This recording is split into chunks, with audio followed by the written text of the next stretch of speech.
Assalamualaikum warahmatullahi wabarakatuh.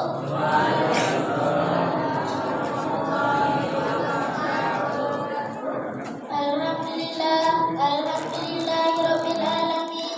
Wassalatu wassalamu ala asrofil anbiya'i wal mursalin wa ala alihi wa sahbihi rasulillahi ajma'in. Amma ba'du.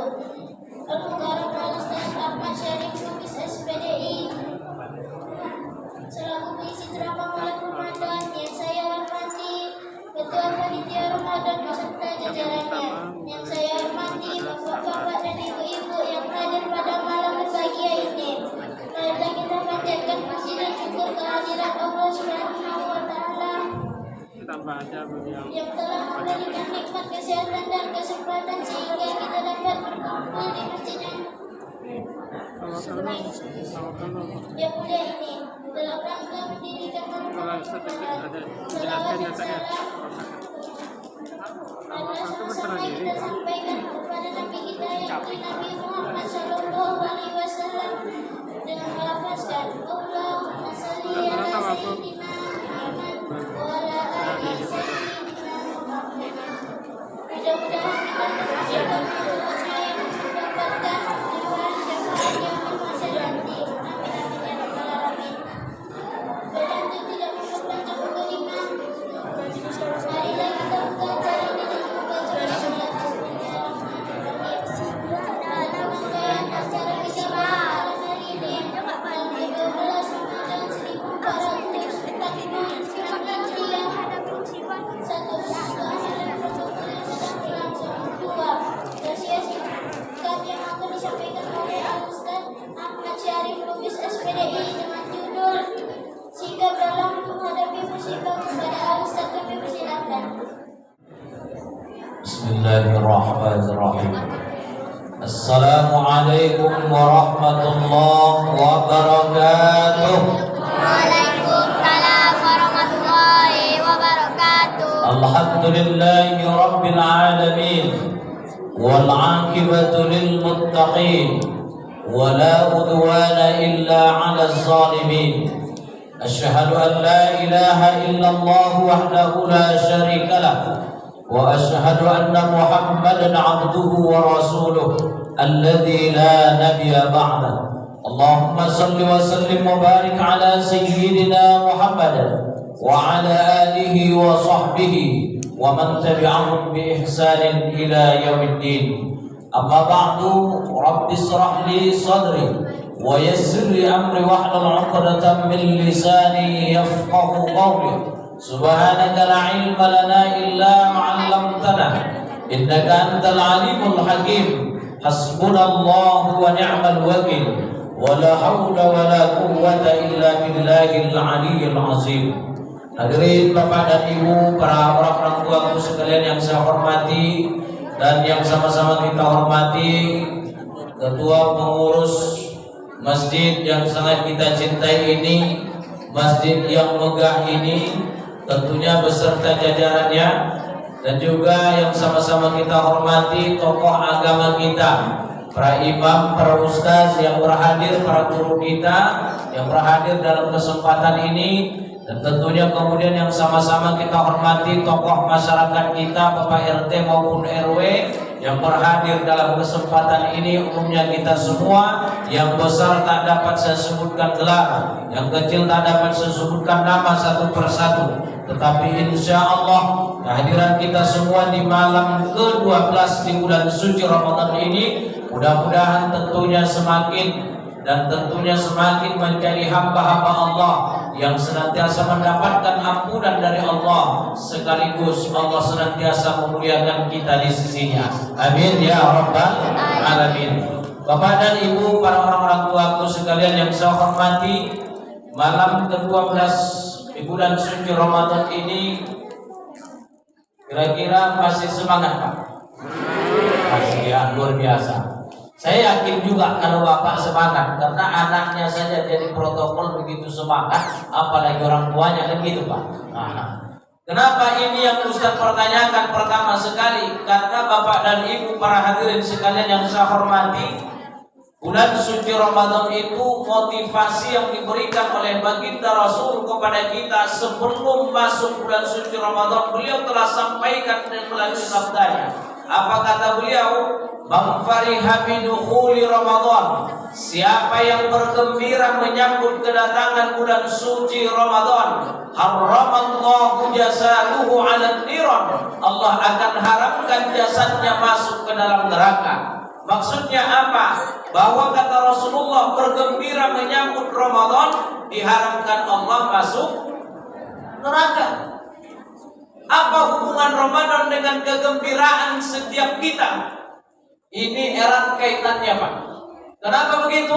Segala amal ibadah apapun yang akan kita lakukan, kalau tidak ada semangatnya,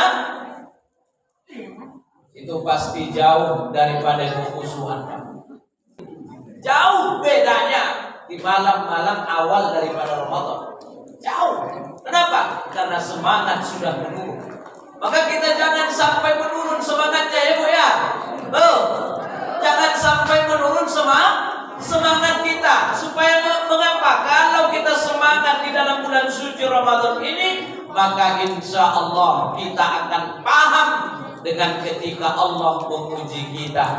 Ketika Allah menguji kita, baik itu melalui suatu musibah, atau melalui itu kesulitan, atau melalui itu yang namanya penyakit, supaya kita paham. Kenapa? Karena di dalam bulan suci Ramadan ini banyak ujian dan tempahan yang Allah berikan kepada kita. Maka puasa artinya bukan hanya sekedar menahan lapar dan haus, tapi puasa artinya mampu menahan diri dari segalanya. Subhanal malikil ma'bud, subhanal malikil mawjud, subhanal malikil hayyil ladzi la yanamu wa la yamutu wa la yafutu abada. Subhan qudus rabbuna wa rabbul malaikati war ruh. Subhanallahi walhamdulillahi wa la ilaha illallah wallahu akbar wa la haula wa la quwwata illa billahil aliyyil azim. Allahumma shalli ala sayyidina Muhammad. Coba Bapak Ibu pikirkan, cocok nggak sekuat suara Bapak tadi itu seramai ini? Hah? Nah itu tandanya Pak. Saya tadi itu bukan pamer-pameran Bu, cuma ngetes doang. Semangat tidak? Karena kalau kita tidak semangat Pak, mending bilang nggak usah diadakan. Kenapa begitu? Ini sholawat, mengajak kita bersolawat. Solawat itu bukan permintaan baginda Rasulullah, tapi justru itu adalah perintah dari Allah. Perintah Allah. Berarti apabila kita tidak mau ikut bersolawat ketika diajak oleh Bilal, itu termasuk sama dengan kita sudah melakukan satu larangan yang tidak mengindahkan perintah Allah. Maka harus disemangat Pak. Kita ulang lagi. Allahumma shalli ala sayyidina wa nabiyyina wa habibina wa syafi'ina wa tukhurina wa maulana Muhammad. Allahumma shalli wa sallim. Kalau ini kan semangat namanya Pak. Ada sama aja Pak, sama aja. Kita siapapun yang bawa mesti semangat. Nah itu dia tadi itu. Musibah itu diberikan kepada 3 orang. Kepada berapa orang? 3 orang. Berapa orang? 3. Kepada 3 orang. Yang pertama, musibah itu Allah berikan kepada orang yang memang tidak baik. Katakan tidak baik bagaimana? Sholat indah, puasa indah, mengaku indah. Justru yang buruk yang dilakukan. Nah itu memang tidak baik orang. Nah itu dikasih Allah musibah. Terus siapa lagi yang dikasih musibah? Orang yang separuh baik. Separuh baik itu macam mana? Sholat jalan terus, nyolong jalan terus. Nah, itu separuh baik namanya Pak. Digabung-gabungnya yang baik, iya juga yang buruk. Iya juga. Setengah baik. Nah, itu namanya separuh baik. Ini separuh atau setengah? Dikasih juga oleh Allah musibah. Ada lagi yang Allah kasih musibah kepada orang yang memang baik. Dikatakan memang baik bagaimana? Selalu berbuat kebaikan, berusaha menghindari keburukan. Maka dikatakan memang baik. Tapi walaupun baik, Allah tetap memberikan yang namanya musibah. Cuma ketika musibah itu diberikan kepada orang-orang tertentu itu tadi, maka namanya akan berbeda. Contoh, kalau musibah ini Allah berikan kepada orang yang memang tidak baik, itu namanya bukan musibah. Itu namanya bukan lagi teguran. Itu namanya bukan lagi ujian. Tapi itu namanya perskor, DP, tanda jadi. Kontannya kapan? Nanti di akhirat akan diazab oleh Allah. Itu kalau musibah yang diberi kepada orang yang memang tidak baik. Tapi ketika musibah itu Allah berikan kepada orang yang separuh baik, ini bukan namanya musibah, ini bukan namanya tanda jadi Pak, tapi ini namanya teguran. Apa namanya Pak? Teguran. Karena dia separuh baik diberi musibah, itu namanya teguran. Ada lagi yang ketika Allah berikan kepada orang yang memang baik, musibah itu kalau diberi kepada orang yang memang baik, maka itu bukan musibah namanya. Itu bukan juga teguran, tapi itu adalah ujian. Maka kita pahami saja diri kita sendiri. Ketika kita dapat musibah, kira-kira itu apa untuk kita? Tapi tetap satu tujuan. Apa yang dimaksud satu tujuan? Apabila Allah menguji kita, hadapi dengan kesabaran. Karena bagaimanapun semua itu adalah kehendak Allah. Ketika kita sulit, Allah yang akan mempermudah kita. Ketika kita sempit, Allah yang akan melapangkan kita. Ketika kita tidak tahu, Allah yang akan menunjuk ajar kita. Maka tetap tawakal kepada Allah. Yang kedua, kita mesti tawakal kepada Allah ketika menghadapi yang namanya musibah. Selain daripada kita bersabar, juga tawakal kepada Allah. Apa arti tawakal? Berserah diri.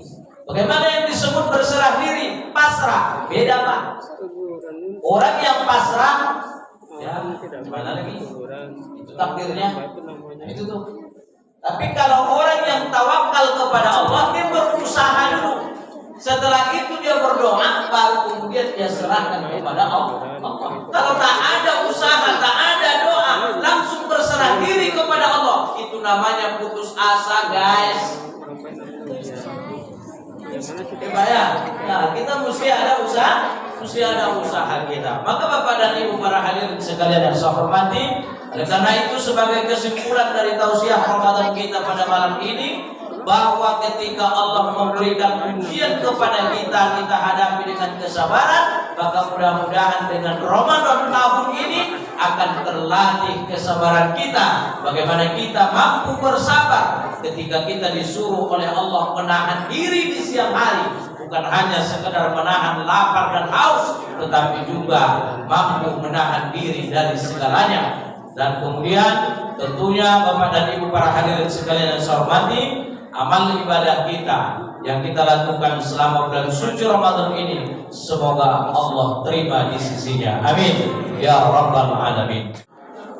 Terima kasih kepada Ustaz Muhammad Syarif SPDI yang telah menyampaikan tausiahnya di hadapan kita bersama.